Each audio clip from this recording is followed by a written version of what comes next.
Brussels, EU consumers may do as much as regulators to propel the region's car sector into the electricity-powered age foreseen by Tesla, according to the EU's industrial policy chief. European Commissioner Elzbieta Bienkowska said the EU had had a breakthrough moment after Germany-based Volkswagen (VW) admitted in 2015 that it fitted diesel engines with software to cheat US checks on smog-causing discharges of nitrogen oxides.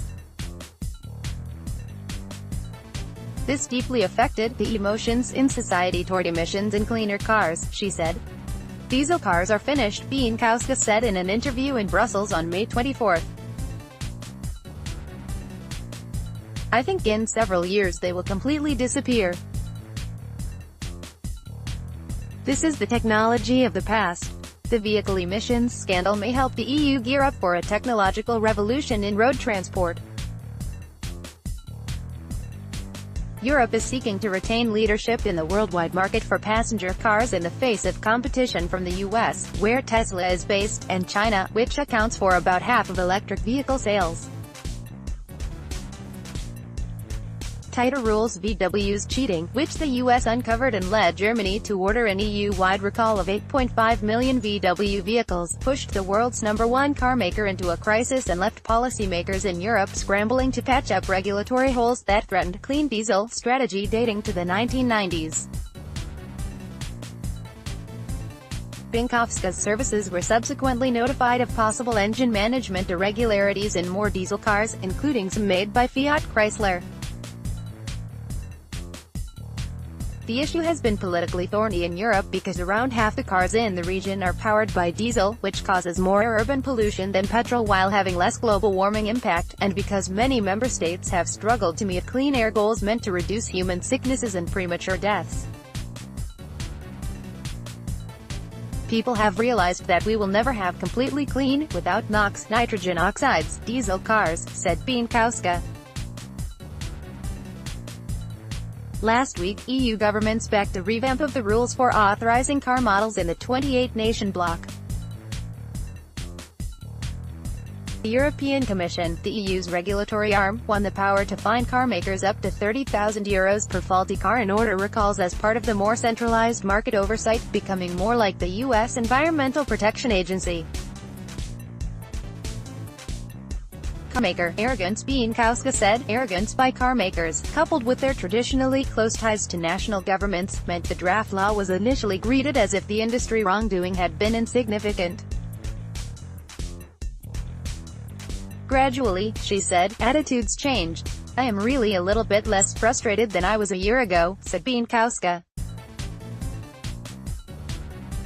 During this denial phase, it was awful, adding to the optimism is an initiative by the Commission and industry to spur the development in Europe of batteries for electric cars, including through financing. European companies seeking to get a foothold in the market include BMW, Daimler, BASF and Vattenfall. We want to have the first batteries produced in Europe, but also the whole value chain, Bienkowska said.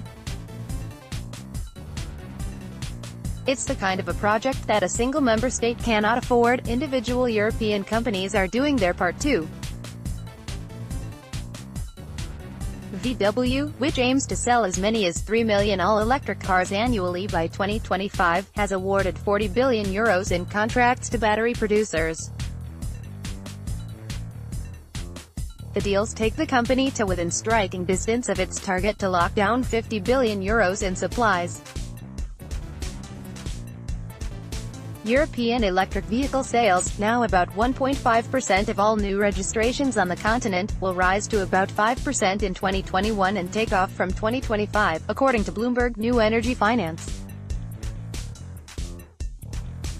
EU policy to fight climate change may also play a role, albeit in a more nuanced way than China's approach of imposing quotas.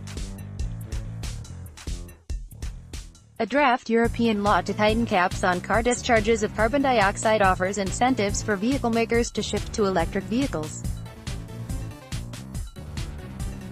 In the meantime, Bienkowska must continue to tackle the haziness and headaches of the diesel age.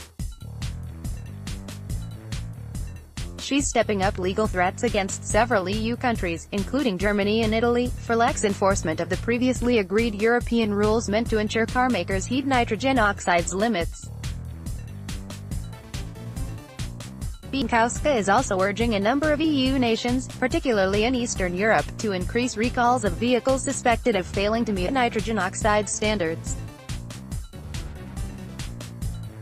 At present, 8 member countries have mandatory recalls in place. We have member states like Romania, Slovakia and Poland where the recall rate is extremely low, she said. We don't want those parts of Europe to be full of old diesel cars, Bloomberg.